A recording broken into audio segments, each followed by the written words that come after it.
นี่คือห้วยนาตาลค่ำค่าพวกซากเลยมีการเลาะห้วยใหม่แบบนี้มันลึกกว่าเก้าตะกี้มันตื้นตอนบ่ายใกล้ค่ำมันนี่ข้าปานคำพาชมพาเบิ่งห้วยใหม่โครงการของอบตเนาะของตำบลนาตาล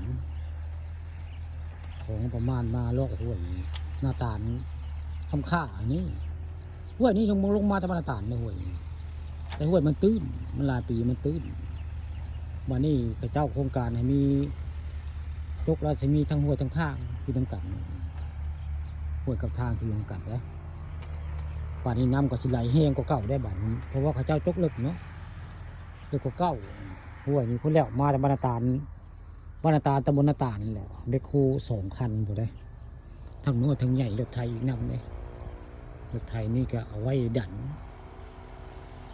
เห็ดทางให้มันงามเลยนะเบคโคน้อยก็อันนึงเบคโคน้อยเป็นเบคโคใหญ่เป็นจอดไว้เลยนะเป็นไซเบคโคน้อยยกนี่แหละห้วยหน้าตาลบักคำข่าแหละนี่ตอนแรงใกล้ค่ำวันนี้พวกข้าปลาทองคำพาชมพามาชม